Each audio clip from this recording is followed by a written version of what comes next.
eu falei, o tema dessa noite é mente inspiradora, e o versículo que nós vamos falar nessa noite se encontra em 1 Coríntios 2, 16. Aleluia. E diz assim: quem conheceu a mente do Senhor para que possa instruí-lo? Nós, porém, temos a mente de Cristo. Amém? Para que a gente possa entender mais ou menos aqui, para contextualizar este versículo que eu acabei de ler, aqui Paulo estava escrevendo uma carta aos Coríntios, e aqui Paulo ele falava sobre a sabedoria de Deus, a sabedoria divina, contrastando essa sabedoria divina com a sabedoria do mundo, com a sabedoria humana. E aqui Paulo ele explica que as coisas espirituais, elas não podem ser entendidas, não podem ser compreendidas através de uma mente humana, mas sim daqueles que têm o Espírito Santo. Aleluia. E ele encerra até esse versículo dizendo que o cristão, por ele ter o Espírito Santo, ele pode discernir a vontade de Deus e os pensamentos de Deus, e assim então viver uma vida na presença dele. E para que a gente possa entender um pouco o que é uma mente de Cristo, o que é ser uma mente inspiradora, o que é ter uma mente de Cristo, como aqui foi falado, como Paulo falou que nós temos a mente de Cristo. Ter a mente de Cristo é ter acesso à sabedoria divina. Ou seja, o Espírito Santo, através do Espírito Santo, nós temos acesso a essa sabedoria divina. Não pelos olhos humanos, mas nós temos acesso à sabedoria divina porque nós começamos a nos mover conforme a vontade do Pai. Nós começamos a nos mover numa perspectiva de Cristo. A gente vive uma vida através da perspectiva de Cristo, ou seja, através daquilo que Cristo nos ensina. Então isso é ter um acesso a essa sabedoria e saber que essa sabedoria não vem de Deus, mas é através do Espírito Santo que nós adquirimos essa sabedoria. E ter a mente de Cristo é pensar como Cristo, ou seja, quando Paulo fala aqui que nós temos a mente de Cristo, ele quer dizer aqui que quando nós temos a mente de Cristo, nós passamos a agir como Cristo, a pensar como Ele pensa, a amar como Ele ama, a buscar a vontade do Pai também. Porque Cristo, em toda a sua caminhada aqui na terra, Ele não fazia nada que fosse da vontade dEle. Mesmo sendo Filho de Deus, Jesus ele buscava sempre a vontade do Pai. Então, quando nós temos a mente de Cristo, nós também temos acesso a essa sabedoria e nós passamos a pensar como Cristo, a agir como Ele age e a buscar também a vontade do Pai para nossas vidas. E como nós podemos ver aqui sobre a mente, hoje nós vamos falar um pouquinho sobre a mente, e eu quero fazer uma comparação assim, com duas mentes, de duas pessoas muito conhecidas, para que a gente possa entender como a nossa mente ela pode ser nutrida, quando ela é nutrida com coisas boas, o que vem de fruto disso, e quando a nossa mente ela é nutrida com coisas ruins. O primeiro exemplo que eu quero trazer nesta noite é do austríaco Adolf Hitler. Aquele homem, ele tinha pensamentos, e através dos pensamentos que ele teve sentimentos. E qual tipo de pensamento que aquele homem teve? Ele teve pensamentos ruins. Através desses pensamentos ruins, ele teve sentimentos ruins. Ou seja, ele começou a achar que ele estava acima de todos, achar que a raça dele estava acima de todas as outras. Ele começou a segregar as pessoas. E este homem, as consequências das ações dele, porque através dos pensamentos e do sentimento, ele teve ações, e essas ações trouxeram consequências, que foi a morte, o extermínio de 6 milhões de judeus na Europa. Então esse é um exemplo de uma mente que poderia ter sido usada para o bem, mas ele nutriu essa mente com coisas, com pensamentos ruins. O segundo exemplo é escocês chamado Alexander Fleming. Esse médico, ele foi o responsável por criar a penicilina, o primeiro antibiótico que existiu. Então, este homem, ele tinha uma mente. O que ele alimentou essa mente? De coisas boas. Ele teve pensamentos: eu vou usar o meu intelecto, eu vou usar a minha mente para criar algo para que pessoas sejam curadas. E através da descoberta deste homem, segundo o Departamento de Saúde dos Estados Unidos, na década de 40, que foi criada a penicilina, através dessa invenção, foram salvas 1,5 milhão de pessoas naquela época, na década de 40. Pessoas que estavam com doenças infecto-contagiosas, assim como também no Brasil, hospitais que eram especializados em doenças infecto-contagiosas também tiveram uma queda, porque o Brasil também teve acesso na década de 40 à penicilina. Então aqui nós vemos um contraste de duas mentes. Um que usou o seu intelecto, a sua mente, alimentando com coisas ruins, exterminou pessoas, e a outra salvou muitas pessoas. Então, o que eu pergunto esta noite para nós aqui, o que nós vamos fazer com a nossa mente? Aqui tem uma frase que diz assim, que foi de T. Harv Eker, o nome dele, não sei se eu pronunciei correto, mas ele disse assim, pensamentos conduzem a sentimentos, sentimentos conduzem a ações, e ações conduzem a resultados.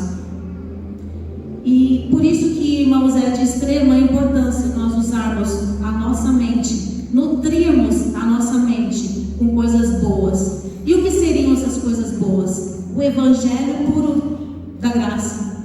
Nós precisamos nos alimentar, não somente nos alimentar, mas nutrir o nosso intelecto, a nossa mente, com o Evangelho puro da graça. Porque assim nós vamos ter pensamentos bons que vão gerar sentimentos bons, que gerará resultados bons. E eu quero nessa noite assim mostrar dois cenários para vocês, para a gente possa comparar e entender como a nossa mente ela pode mudar o nosso dia, mudar a nossa história, mudar a nossa família, mudar o humor dentro da nossa casa, aonde a gente trabalha, aonde a gente chega.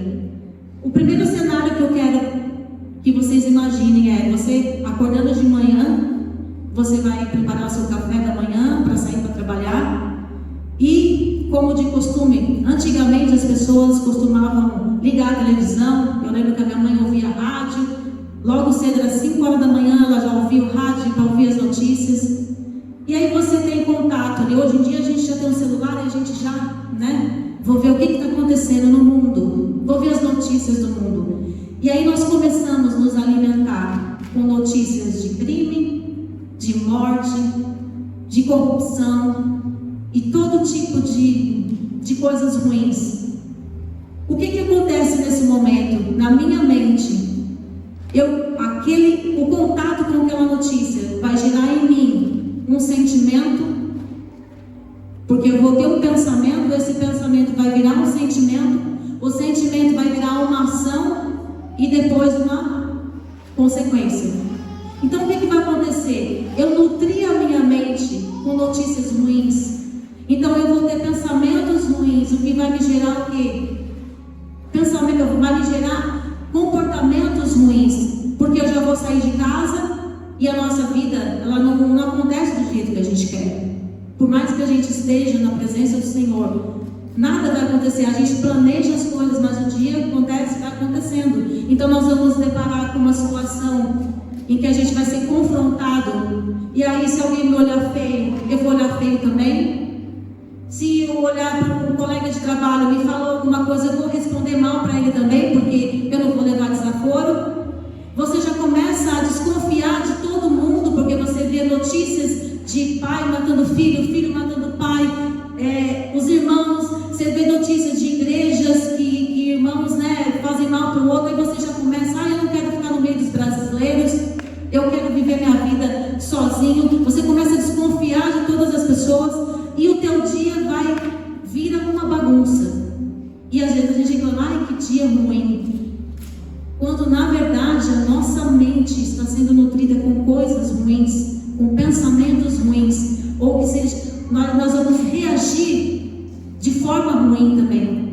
E aí vamos reclamar do nosso dia. E aí eu quero que vocês imaginem um outro cenário. Você levantando de manhã, ao invés de você abrir o teu celular, pode até abrir o celular, mas usa ele para a glória de Deus. Você abre o teu celular, eu vou colocar um louvor, eu vou ouvir um louvor que me acalma, ou que me traz alegria, que vai me trazer esperança.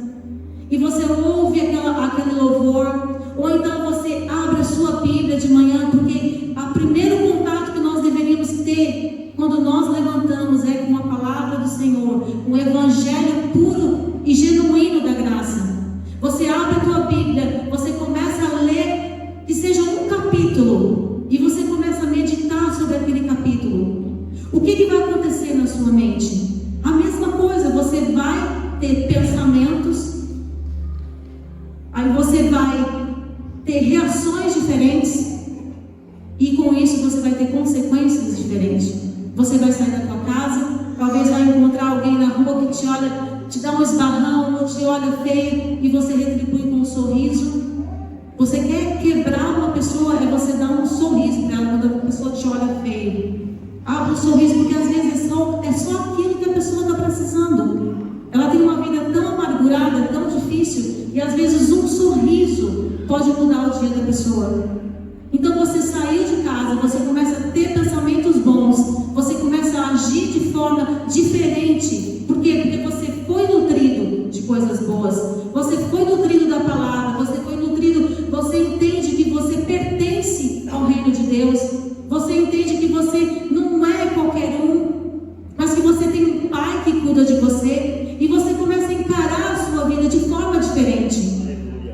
Então que nós possamos nutrir a nossa mente com coisas boas, que nós possamos nutrir a nossa mente com a palavra de Deus.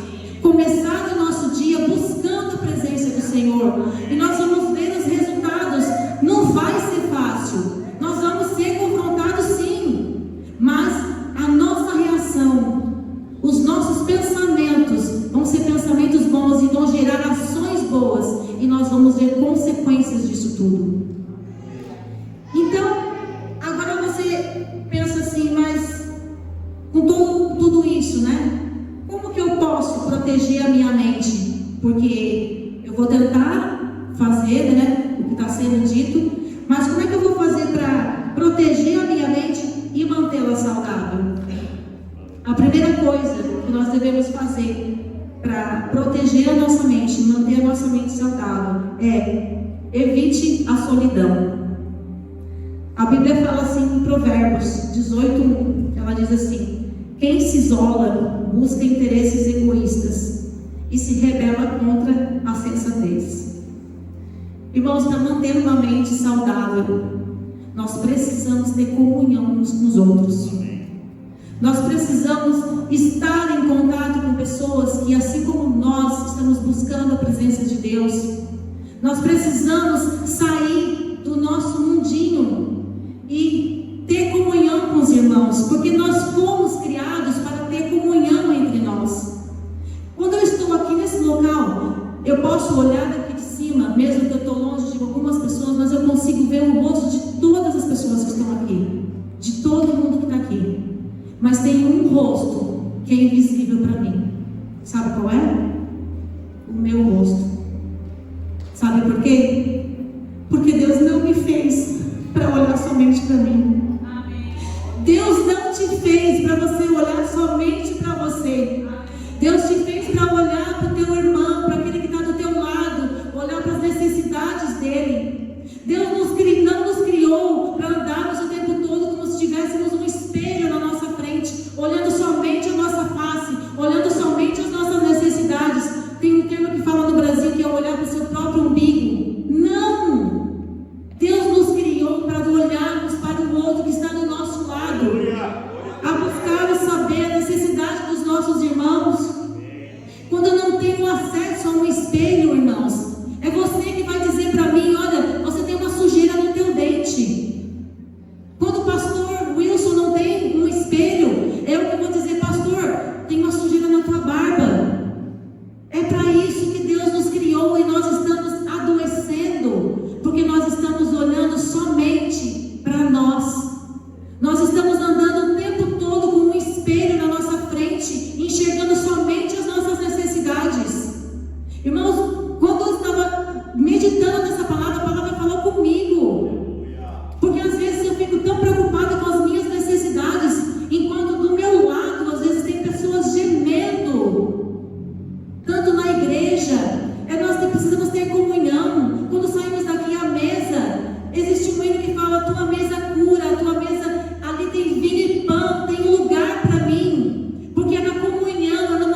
A segunda coisa que nós precisamos fazer para manter a nossa mente saudável é: troque os pensamentos destrutivos. Em Mateus 7:21 diz assim: pois do interior do coração dos homens vêm os maus pensamentos, as imoralidades sexuais, os roubos, os homicídios, os adultérios. Irmãos, em nome de Jesus, recuse todo pensamento que seja contrário àquilo que a Bíblia diz de você.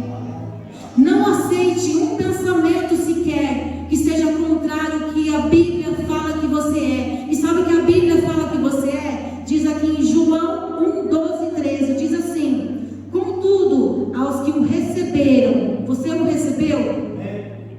Aos que creram no seu nome, deu-lhes o direito de se tornarem filhos de Deus, aos quais não nasceram por descendência natural, nem pela vontade da carne, nem pela vontade de algum homem, mas de Deus. Você nasceu de Deus. Deus tem ministrado muito no meu coração sobre a paternidade de Deus. Eu tive um pai muito carinhoso. Eu tive um pai que era um amor de pessoa. Quem conhecia ele testifica disso. O meu pai era um homem bom, ajudava todos, filho, neto, vizinho, conhecido, desconhecido. Ele tirava dele para dar para as pessoas. Às vezes pessoas que nem mereciam. Mas o meu pai terreno, que eu amava muito, ele tinha defeitos, assim como eu tenho defeito. Mas Deus tem me mostrado que eu tenho um pai, que, como disse aqui, nós não fomos aceitos como filhos de Deus por vontade do homem, mas nós somos filhos, nós nascemos de Deus. E hoje nós podemos ter acesso a esse Deus, que é o nosso Pai, e nós podemos nos chamar de Abba Pai. Sabe o que quer dizer Abba Pai? É papai, papaizinho. Você só fala isso pro teu pai que você tem intimidade, e você pode chegar diante dele hoje e dizer: Abba Pai, meu papaizinho. Então nós não podemos aceitar nada que seja contrário àquilo que a Bíblia diz que nós somos, e nós somos nascidos de Deus. Aleluia. A terceira coisa que nós devemos fazer para manter a nossa mente saudável é: viva livre da mágoa e da amargura. Em Efésios 4:31 diz assim: livrem-se de toda amargura. Irmãos, uma pessoa amargurada, uma pessoa magoada, cheia de mágoas, ela tem dois problemas: ela não consegue ter paz. Ela pode estar sozinha, porque às vezes a pessoa amargurada, ela se incomoda com todo mundo, então ela se isola, e aí ela não vai ter paz sozinha. Ela tenta ficar no meio de várias pessoas, ela não vai ter paz também no meio de outras pessoas, porque uma pessoa amargurada, ela vai em constante conflito, e ela acha que está em conflito com as outras pessoas, mas é com ela mesma. E uma pessoa amargurada, ela também contamina as pessoas ao seu redor. Uma pessoa amargurada, ela é como um vinagre. Quando nós pegamos um leite que está bom, está dentro da validade, nós jogamos o vinagre, ele vira qualquer outro tipo de alimento, mas não é mais um leite. Ele pode virar um iogurte, uma coalhada. Ele perde a integridade dele. Então uma pessoa que é amargurada, ela é azeda, ela vai azedar o ambiente, onde ela chega, ela vai levar contenda. Então, qual é a cura para isso? Qual é a cura para a mágoa, para o coração amargurado? É o perdão, irmãos. Às vezes nós estamos ali sofrendo com coisas da nossa vida, porque nós temos ainda raízes de amargura dentro de nós. Às vezes nós estamos sofrendo porque nós não liberamos perdão. E a cura para uma pessoa, uma vida amargurada, é o perdão. O perdão, irmãos, ele libera você, porque quando a gente não perdoa, a gente carrega pessoas que a gente nem queria andar junto. O perdão, quando nós perdoamos, Deus faz uma limpeza na nossa alma, e Ele faz uma faxina na nossa mente. Quando nós liberamos perdão, nós liberamos a outra pessoa que nos ofendeu, mas principalmente Deus faz uma faxina, um deep clean na nossa mente. Então, em não, tire toda a amargura da sua vida. Libera perdão, seja livre. Glória a Deus.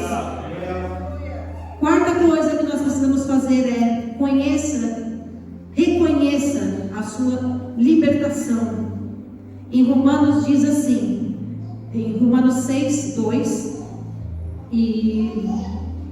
do 2 e 3, diz assim, Romanos 6, 2: de modo nenhum, como viveremos no pecado, nós o que para ele morremos? Ou porventura ignorais que todos nós que fomos batizados em Cristo Jesus, fomos batizados para a sua morte? Agora o versículo 11: assim também vós considerai-vos mortos para o pecado, mas vivos para Deus em Cristo Jesus. Quando nós aceitamos a Jesus, a partir do momento que nós aceitamos Ele, nós nos convertemos Ele, porque não basta somente aceitar, nós precisamos nos converter. Conversão é quando você está andando num caminho, você sabe que aquele caminho é errado, você faz uma conversão, eu vou mudar o caminho. Quando nós nos convertemos a Jesus, o que acontece? O velho homem morre. E quando o velho homem morre, ele morre também na cruz. E quando Jesus morreu na cruz, ele morreu pelo nosso pecado. E quando ele morreu na cruz, ele não morreu só para tirar o peso do nosso pecado. Ele morreu para tirar o poder do pecado sobre as nossas vidas. Então, se você aceitou Jesus e se você se converteu, você é nova criatura. O velho homem morreu e você está liberto em nome de Jesus. A quinta coisa que nós precisamos fazer é afaste-se de relacionamentos destrutivos. Salmos 1 diz assim: bem-aventurado o homem que não anda no conselho dos ímpios, não se detém no caminho dos pecadores, nem se assenta na roda dos escarnecedores. Com quem você tem buscado conselho? Você tem buscado conselho com pessoas que buscam a presença de Deus? Vocês têm buscado conselho com pessoas que você sabe que tem uma vida no altar? Ou você tem buscado conselho com ímpios? Você tem buscado conselhos em filosofias humanas?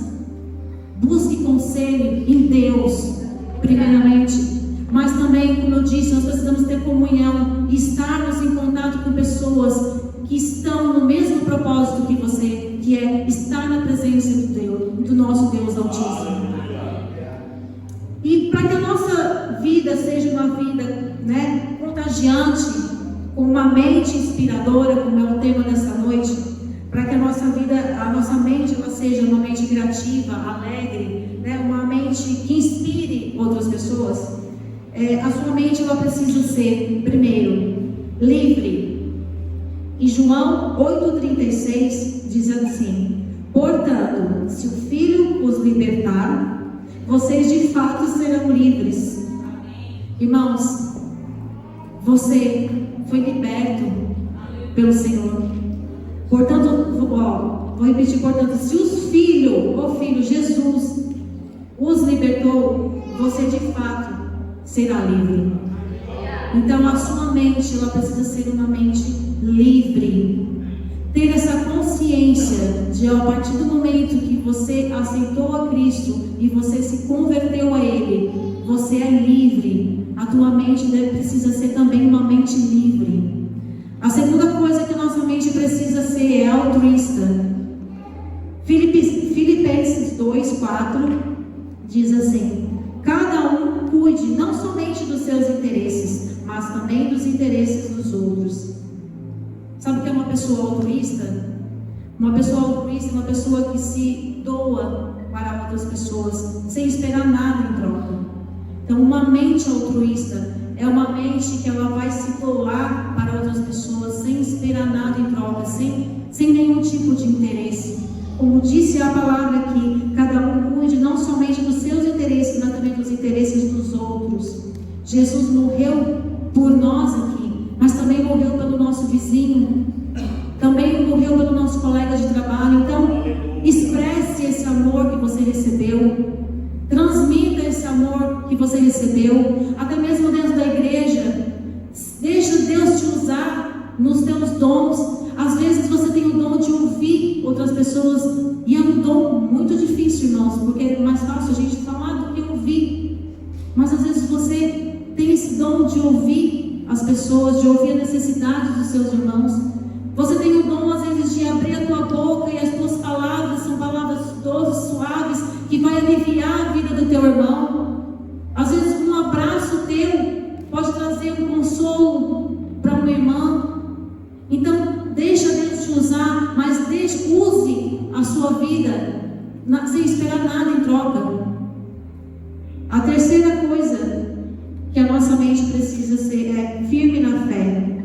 2 Coríntios 5:7 diz assim: porque vivemos por fé e não pelo que vemos.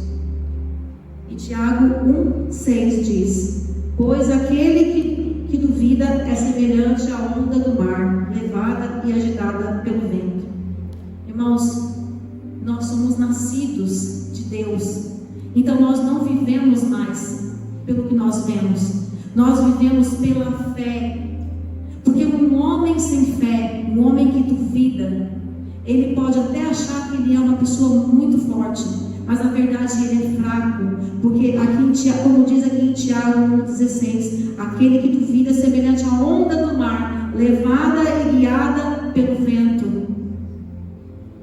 Tem um hino bem antigo, que o pastor deve conhecer, que é uma folha seca. É uma folha seca caída no chão, que vai para onde o vento levar. Essa é a vida do homem sem Deus, pobre e miserável, só pensa em pecar. Desculpa, irmãos, eu não sou boa para cantar.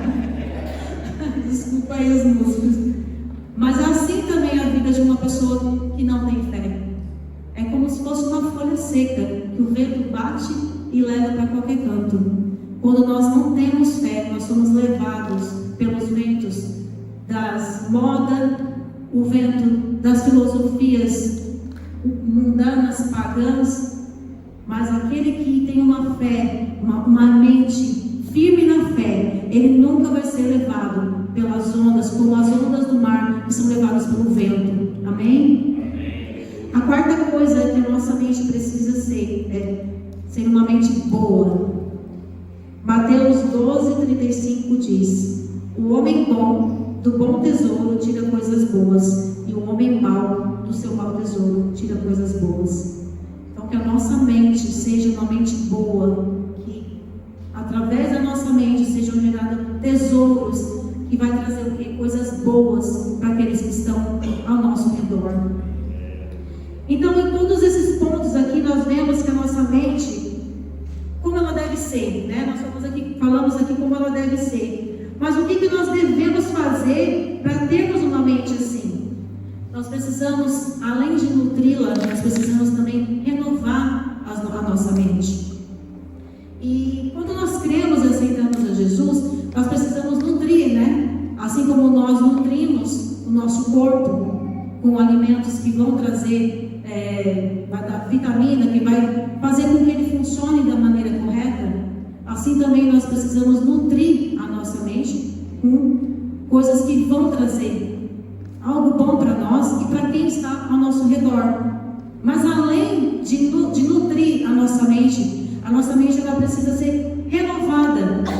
Assim como nós limpamos a nossa casa, nós também precisamos limpar a nossa mente. Nós precisamos também limpar a nossa mente. Então, e essa é a chave para que ela seja renovada. E como nós limpamos? É colocando coisas boas. É colocando os pensamentos bons, substituindo os pensamentos ruins por pensamentos bons. Ou seja, pelo pensamento de paz, que só a Bíblia, que só o Evangelho de Cristo pode trazer para nós. Então, esse é o ponto. Então, nós precisamos nutrir a nossa mente e também limpá-la, né? Porque quando a gente deixa um ambiente da nossa casa, a gente passa 1, 2, 3 dias sem limpar, vai acumulando aquela sujeira e o ambiente vai ficando insuportável. Assim também é a nossa mente. Quando nós não fazemos, além de nutri-la, de vez em quando a gente parar e falar com o Senhor e dizer: Senhor, o que tu queres que eu mude? E o Senhor vai nos direcionar. Isso somente através da palavra, porque a palavra, além de nos